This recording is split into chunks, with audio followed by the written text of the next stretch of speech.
my name is Shannon Dunsmuir, and today we're going to talk about Think Aloud strategies. So what is a Think Aloud? Thinking is the individual internal process that you go through in order to interpret data or to solve a problem. The thing is, no one knows how you came to that conclusion unless you share it with them. A Think Aloud is a process in which you verbalize your thoughts out loud. It's a great tool that can be used by teachers to model something to their students, or by students to showcase their understanding to their teachers. Today, I'm going to do a Think Aloud explaining how a fund profile works. A fund profile is a document related to mutual funds that outlines all of the important information. All banks or any company that offers a mutual fund is required to have a fund profile. That being said, the information and how it looks does vary quite vastly amongst the profiles. So I'm going to go over this information for you using a Think Aloud. This is important for financial management courses under the Career and Technology Studies sector. We're looking at a fund from HSBC. The fund is called HSBC BRIC Equity Fund. I can tell right from the title here that there is an acronym in it just because it is in capital letters, BRIC. I'm not quite sure what that means, so hopefully when we look at the fund itself, it'll tell us all of that information. Now, it probably tells us all this information in this really large block of writing here, but I'm going to skip past that for now and look at something a little more concrete. The ideas of the fund without actually getting it from the written block of information that the fund manager would have written. So if we look on here, we'll see two really colorful charts and a big list. I'm going to start here on the bottom where it says investment mix, and it talks specifically about geography. What's really interesting is that it's not breaking it down saying equity, fixed income, cash, that kind of thing. I know that this is what they're talking about because cash is included on there, but otherwise it breaks it down purely by geography. Brazil, China, Hong Kong, India, and Russia. What this tells me is actually a lead-in back to the title, BRIC Equity. Brazil, Russia, India, China. Hong Kong is probably linked in with China to some regard. So this is telling me that this is a fund specifically looking to invest into those areas. Why would you want to invest into those areas?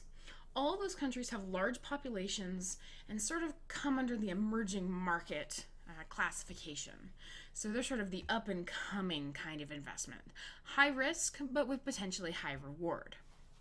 So let's take a quick look up here on the right. We can see investment mix specifically in regards to sectors.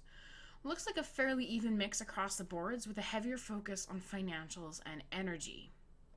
Nothing else too unusual in there. On the left, we have a list of top 10 investments. So again, as we looked before, you can see companies like China Mobile, Bank of China, China Construction Bank, Banco Bradesco, Petróleo Brasileiro. So again, those sound Chinese, they sound Brazilian. Definitely a good indication back to what we'd said before. The total investments in this fund are 105, so there is some pretty good diversity amongst them, though it is only 5 countries that we're looking at. But again, there's also a good diversity amongst the sectors, so that's pretty interesting. Diversity usually lowers what we call risk.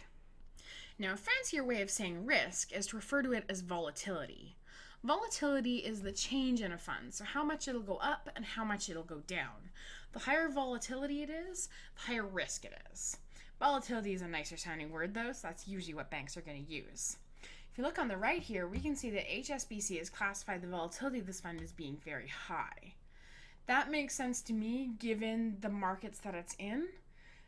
They are sort of large emerging markets, and the only real thing that has going for it is what's happening in Brazil is not necessarily going to affect what's going on in China, and that's not going to affect what's going on in Russia, and so on and so forth. So amongst these particular countries, the changes to each other is not necessarily going to affect it. The other thing that I completely ignore is how the fund is performed.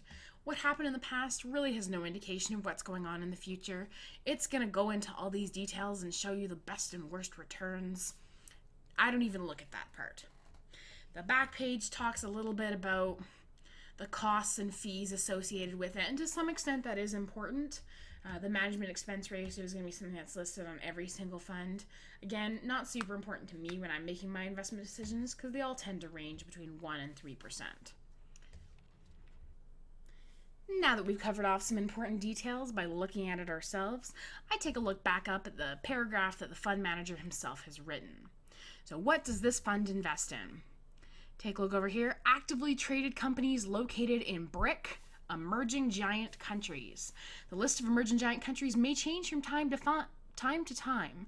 The fund's investment advisor currently considers Brazil, Russia, India, and China to be emerging giant countries. So that pretty much makes sense with what we've seen in the fund. It's good to sort of check back on that and make sure that what we're looking at does match the fund's mandate, but it's nice to analyze it for ourselves as well. I'm confident that today has shown you a good example of both a think aloud and how to analyze a mutual fund profile. Thank you for listening.